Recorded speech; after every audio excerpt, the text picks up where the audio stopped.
Babe, akala ko naman lalaki yung kaibigan mo. Babe, meron ba naman lalaking pangalan Jenny? Teka, hindi ko ba nabanggit yung pangalan niya? Nabanggit mo. Baka hindi ko lang pala narinig ng maayos.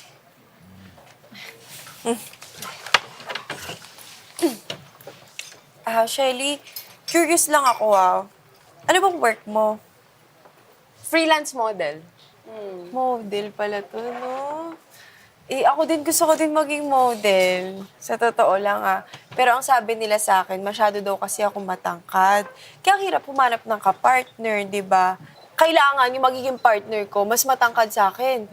Parang si Julian. Di ba?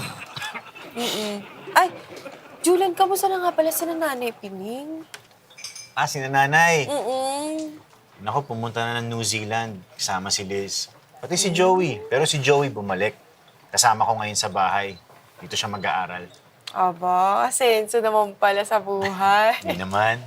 Baka naman pwede ako makadalaw sa inyo minsan para naman makita ko si Joey. Wala namang sakit si Joey. Healthy nga eh.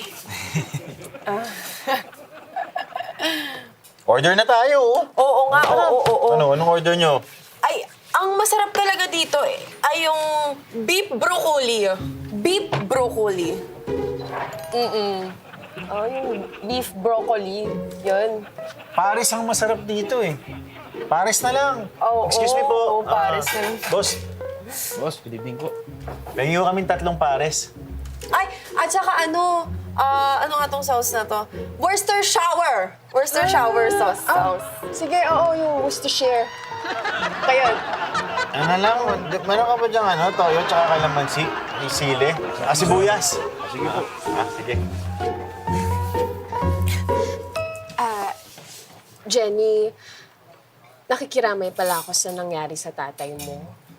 Salamat, Shelly. Pero okay naman na yun. Huwag nyo nang isipin. Ang masakit lang naman talaga sa akin kasi yung, alam niyo, hindi ako nakapag-bonding sa kanya. Dahil sa malayo din naman talaga yung loob ko sa kanya. Kaya nga, dun kami parehas ni Julian, di ba? Hindi ka din close sa tatay mo, di ba? Parang hindi ko rin ata alam yun Hindi mo alam. Naku, ituturo ko sa'yo, Itong ketchup, ito yung tatay ko. Itong mayo, ito yung asawa ni Nanay Pining. Na pang-asawa nila, ang nanay ko at si Nanay Pining. Kaya lang, hindi nagtagal, yung tatay ko, hiniwalayan yung nanay ko. Tapos, yung asawa ni Nanay Pining, naging sobrang lapit at matalik na magkaibigan ng nanay ko at ni Nanay Pining. Kaya lang, si nanay nawala rin.